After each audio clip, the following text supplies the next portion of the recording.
Sorry, आज network का कुछ ज़्यादा ही इशू है, जिस वजह से इतनी सारी प्रॉब्लम्स आ रही है।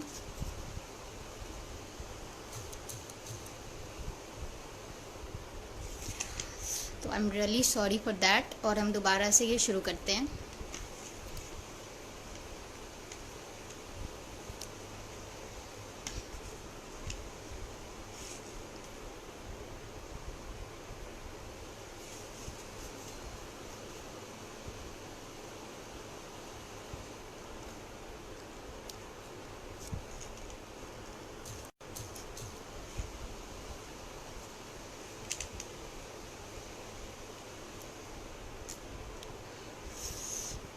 तो हेलो, जो भी लोग हमारे साथ जुड़ रहे हैं वो उनका धन्यवाद कि इन्होंने पेशेंस बना के रखा।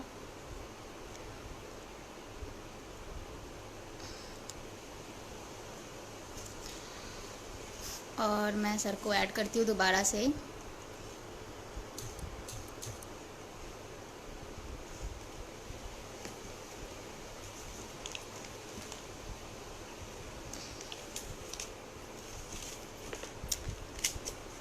हेलो सर, मैंने आपको रिक्वेस्ट सेंड की है, आप प्लीज़ एक्सेप्ट करें उसे।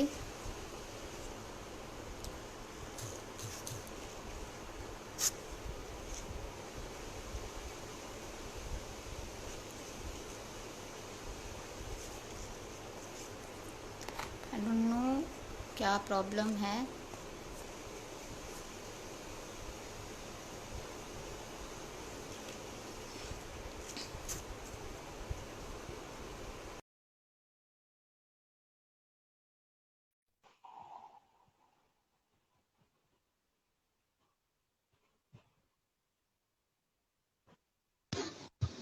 Hello sir, sorry, I don't know क्या प्रॉब्लम है।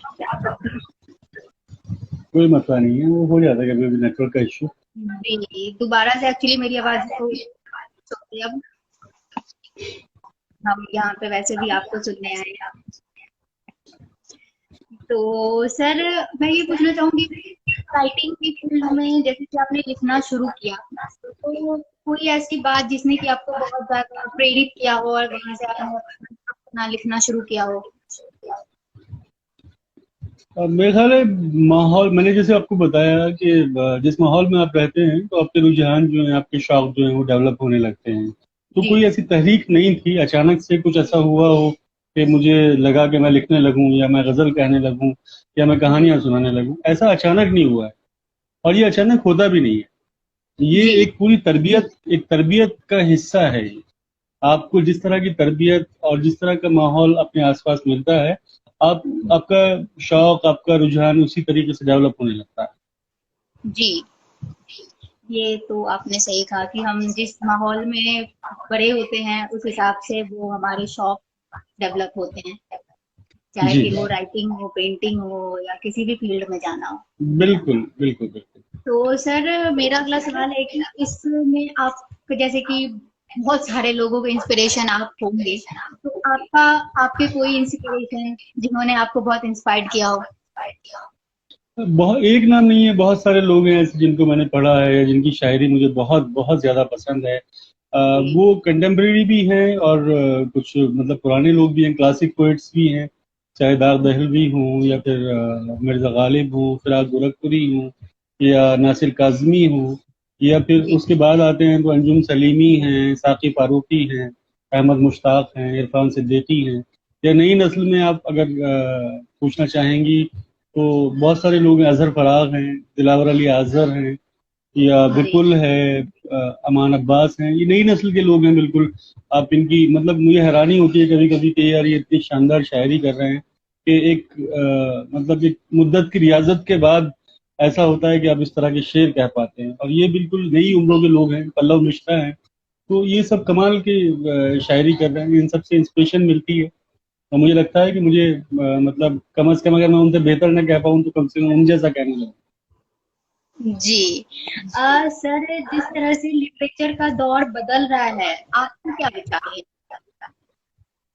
आपको क्या आप अपना लगता है किस तरह से बदली है? आप अपना सवाल दोहराएं। जिस तरह से लिटरेचर का दौर बदल रहा है, नए नए फॉर्म आ रहे हैं, लोग नए तरह के कंटेंट लेकर आ रहे हैं, तो आप इस बारे में क्या सोचते हैं? आपको writing किस तरह से बदली है आज के जमाने में? अ, मुझे लगता है सोशल मीडिया इसके लिए बहुत जिम्मेदार है कि ये जिस तरह की बदलाव अचानक आपको देखने को मिल रहा है बहुत कम वक्त में। जी पहले हुआ करता था, मतलब शायरी में बदलाव आया करते थे, लेकिन वो 20 30 40 सालों का एक वक्फा हुआ करता था जब ये बदलाव देखने में आया करते थे। लेकिन अभी जब से सोशल मीडिया से मतलब 2000 से ही आप समझ लें कि ज्यादातर इस्तेमाल होना शुरू हुआ है, तो आप ऐसे लोगों को मंजर आम पे देखते हैं कि जिनसे आपको तवक्को भी नहीं थी, और वो आपको हैरान कर जाते हैं कि यार ये तो उम्मीद ही नहीं थी बिल्कुल, इस तरह की शायरी भी हो सकती है। तो ये और फिर इसके अलावा मतलब जो एक बदलाव लिटरेचर फेस्टिवल्स के जरिए भी आया है।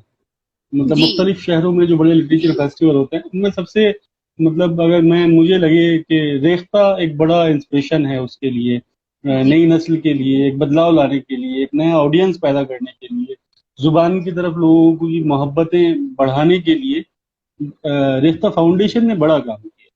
और जी बाकी फेस्टिवल्स भी हैं जिसमें उर्दू को लेके काम हो रहा है, या बाकी जो रीजनल लैंग्वेजेस हैं उनको लेके काम हो रहा है। तो ये और स्पेशली मतलब ये जो फासले थे रीजनल लैंग्वेजेस के दरमियान, वो बहुत कम हुए हैं। मतलब आपको हैरानी होगी कि मराठी में गजलें कही जा रही हैं, आप पुणे जी में बैठ मतलब आप चंडीगढ़ में हैं तो पंजाबी में, शायद पंजाबी में तो खैर शिव कुमार बटालवी मतलब वो एक ऐसा शायर थे कि उन्होंने कभी बेबहर शेर कहा ही नहीं है। हमेशा मतलब गजलों में उनकी बेहतरीन शायरी देखने को मिला करती थी। और अभी भी बहुत सारे, अभी मैं फाजिल्का गया था तो कई पंजाबी पोइट्स को सुनने का मौका मिला।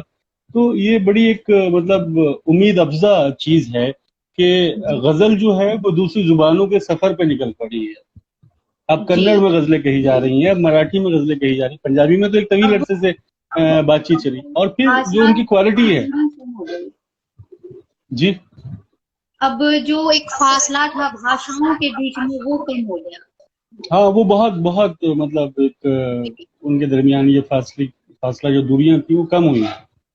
जी सर, जैसा कि हम जानते हैं कि आप रेखा से वक्त से जुड़े हैं, तो उस अपने उस सफर के बारे में कुछ बताइए। किसके सफर के बारे में दोबारा सवाल दोहराएं, आपकी आवाज ब्रेक हो रेखा गई। रेखा रेख्ता तो, रेख्ता से मुझे इश्क है एक्चुअली। रेख्ता में जो लोग हैं, रेख्ता मेरी फैमिली की तरह है, मेरे घर की तरह है। और मेरी कोशिश रहती है हमेशा कि मैं अब जितना भी अपनी तरफ से रेख्ता के लिए कर पाऊँ, या मतलब उन उन जो रेख्ता जो एक्टिविटीज, जो कल्चरल एक्टिविटीज करता है उसमें मेरी शमूलियत हो पाए, तो मेरे लिए बाइस फख्र होता है हमेशा। और मुझे बड़ी सादत हासिल है कि रेख्ता फाउंडेशन जब स्टार्ट हुई तो उसका जो पहला एक छोटा सा इवेंट हुआ था पहले साल कंप्लीट होने के बाद, तब से लेकर आज तक मैं उसके हर फेस्टिवल में शिरकत करता हूँ, और वहाँ जो जिम्मेदारियां मुझे दी जाती हैं वो बखैर खूबी निभाता हूँ। जी, और ये बहुत बड़ी बात है और इसके लिए कांग्रेचुलेशन है कि आप इतना अच्छा कर रहे हैं। हाँ। यहाँ पे आपको सुनने और का बड़ी मौका मुझे, जी, अब मुझे मतलब इतनी हैरानी होती है वहां जाकर के मतलब रेख्ता ने जो नया ऑडियंस पैदा हुआ है उससे जी मिलने का जो जरिया एक जश्न रेख्ता में मुझे मिलता है, वो हैरत अंगेज होता है। मतलब आप उसको लफ्जों में बयान करना मुश्किल है। नए लड़के लड़कियां आते हैं जिनकी एज जो 20 से 25 साल की एज ग्रुप के लोग होते हैं, शायरी के बारे में अपनी दिलचस्पियां, अपने शौक के बारे में और तमाम तर चीजें बारे डिस्कस होती हैं, मिलना होता है। तो मेरे लिए एक दुनिया है रेख्ता, जहाँ मैं नई तरह के लोगों से, मैं उनके शौक के बारे में, उनकी काविशों के बारे में, उनकी कोशिशों के बारे में जानकारी हासिल करता जी, ये तो एकदम सही कहा आपने कि रेखता ने एक नया ऑरा पैदा किया है लोगों के बीच में, हूँ। बिल्कुल। जी। जो कि बहुत काबिले तारीफ है। अब तो मतलब युवा बहुत ज्यादा आकर्षित हो रहे हैं लिटरेचर की ओर। जी। जी। सर, जैसा कि हम देखते हैं कि आजकल लोग पढ़ना भूल गए हैं, तो आप क्या लगता है लिखने के लिए पढ़ना कितना जरूरी है? मैं इसके पीछे एक वाक़या था सेकंड वर्ल्ड वॉर के दौरान, जब मुख्तलिफ ममालिक की जो अफवाज थी, जो फौज थी, आर्मी थी, तो मुझे मतलब उनके दरमियान जो था वो एक कम्युनिकेशन गैप था, क्योंकि उनकी जुबानें अलग अलग हुआ करती थी। तो जी उस वक्त जो कुछ बुद्धिजीवी, कुछ इंटेलेक्चुअल लोग थे, उन्होंने एक डिक्शनरी इजाद की जो 200 या 250 लफ्जों पर मुश्तमिल थी, आधारित थी। और सब जो अलग अलग ममालिक के लोगों को कहा कि आप ये 250 लफ्ज जो हैं वो याद कर लें, ताकि आपकी जी ज़रूरियात, मतलब आपको पानी चाहिए, आपको खाना चाहिए, या आपको कोई ज़रूरत है जो आप किसी दूसरी ज़ुबान वाले शख्स से कहना चाह रहे हैं, तो आप अपनी बात कह पाएँ। तो वो 200-250 लफ्ज़ों को याद करके उन लोगों ने अपना काम चलाया। मुझे भी अभी ऐसा ही महसूस होता है कि लोग ज़ुबान सिर्फ़ इतना सीखना चाहते हैं जिससे उनका काम चल सके। जी, ये एकदम सही जबकि बात। जुबान एक इतनी बड़ी चीज है, मतलब आप सीखते सीखते बूढ़े हो जाते हैं, लेकिन आपको जुबान पे उबूर हासिल नहीं हो पाता। आजकल हमने जी डिक्शनरी उठाना छोड़ दी है, नए लफ्ज आते हैं उससे गुजर जाते हैं बिना पढ़े। पहले लोग रियाजत किया करते थे, प्रैक्टिस किया करते थे। गजल में कोई नया लफ्ज उनको नजर आ रहा है तो उसको कैसे बरतना है, जी क्राफ्ट, मतलब कैसे वो उस क्राफ्ट का हिस्सा हो सकता है जिसको आप बनाना चाह रहे हैं।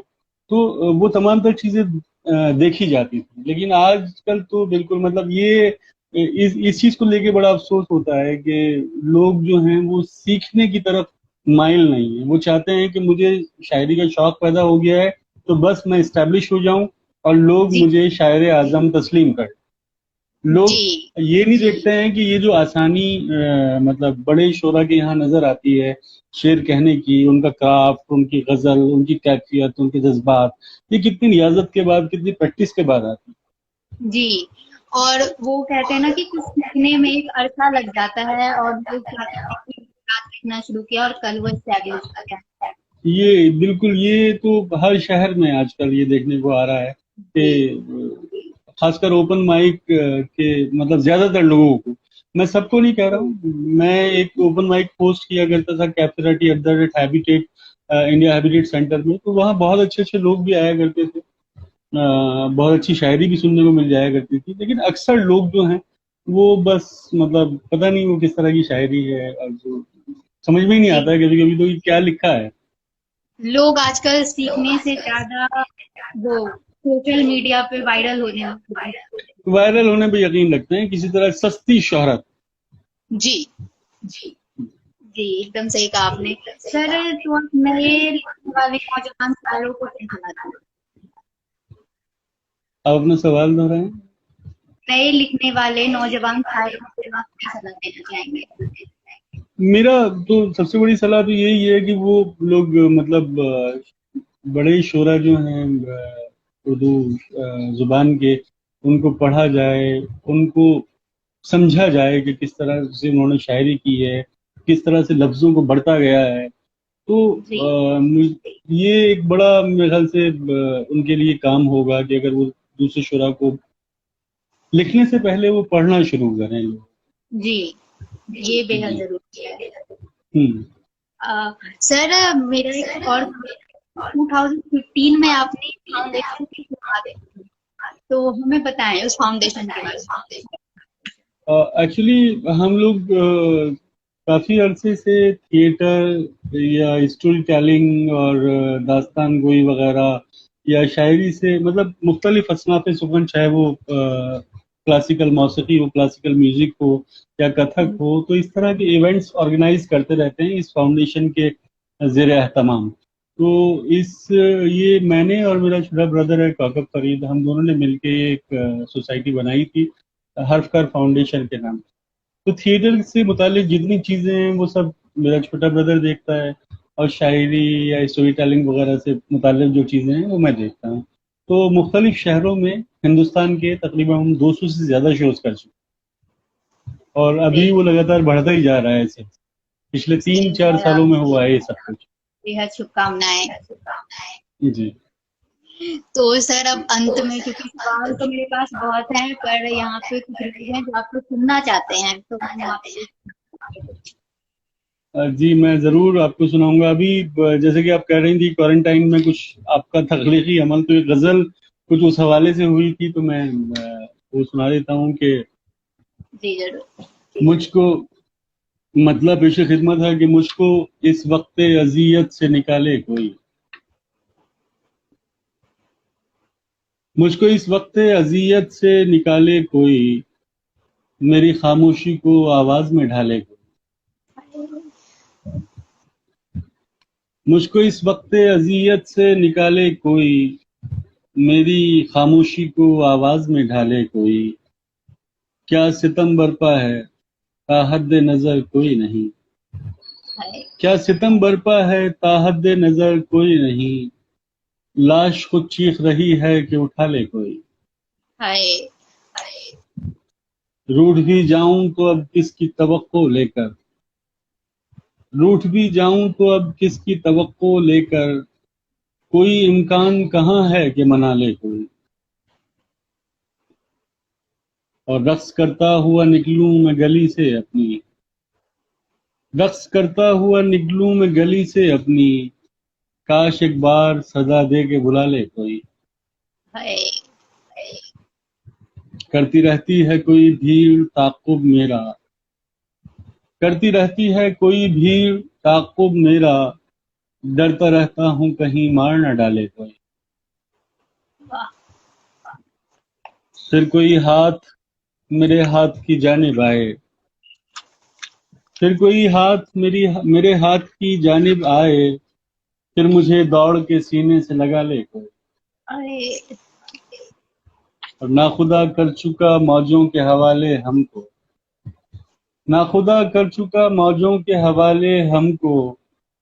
तू ही अब भेज के पतवार संभाले कोई। वाह तो ये ड्यूरिंग लॉकडाउन क्वारंटाइन में रहते हुए ये गजल हुई थी। मतलब अभी के हालात के मुताबिक। और एक गजल में पर आज आपने जो सुनाया ये एकदम सुकून भरा था इसको सुनना। जी, एक जी और गजल में सुनाई देता हूँ कि जी एक जरूर। नए कर्ब के आसार नजर आने लगे, एक नए कर्ब के आसार नजर आने लगे। ख्वाब आंखों को गिरा बार नजर आने लगे। अश्क आंखों में भरो, हिज्र की तैयारी करो। अश्क आंखों में भरो, हिज्र की तैयारी करो। उसके इकरार में इनकार नजर आने लगे। हाय तुमने क्या सोच के देखा था उन आंखों की तरफ, तुमने क्या सोच के देखा था उन आंखों की तरफ। एक नादानी से मैं ख्वार नजर आने लगे। वाह और शिकवाए तर्क मुलाकात बजा है लेकिन, शिकवाए तर्क मुलाकात बजा है लेकिन। अब तो हम खुद से भी बेजार नजर आने लगे। हाय तुमने किस मोड़ पे छोड़ा है मेरा साथ के अब, तुमने किस मोड़ पे छोड़ा है मेरा साथ के अब। रास्ते और भी दुश्वार नजर आने लगे। और शेर आखिर के घर भी अब घर की तरह लगते कहाँ हैं अजहर। मक्ता पेश खिदमत है कि घर भी अब घर की तरह लगते कहाँ हैं अजहर। खिड़कियां खोलो तो बाजार नजर आने लगे। अरे सर इतना सुकून है इसको सुनने में, इतना बेहतरीन लिखा है आपने। बहुत शुक्रिया आप लोगों का। Thank you so much sir कि आप आज खुद लाइव आए और अपना कुछ सुनाया और बताया जो कि इम्पोर्टेंट है आज के जनरेशन के लिए जो लिख रहे हैं स्पेशली। और मैं सच कहूँ तो मैं आपसे सवाल करूंगी जो खुद से सवाल करते हैं। तो थैंक यू सो मच कि आपने मुझे ये मौका शुक्रिया। दिया। ठीक है अंजलि, सलामत रहें, आपको अच्छा लगा। जी सर थैंक आप thank you so much. Bye. तो ये थे अजहर इकबाल सर जिन्होंने आज जो हमारे साथ आज लाइव थे। और जैसा कि मैंने स्टार्टिंग में बताया कि कल हमारे पेज से कोई भी लाइव नहीं होगा, अब हम सैटरडे और संडे में लाइव करेंगे। तो तब तक के लिए सेफ रहें, घर में रहें और जरूरत हो तभी बाहर जाएं। थैंक यू सो मच और thank you so much back story के साथ हमेशा हमेशा बने रहने के लिए। Stay home, stay safe. Thank you so much.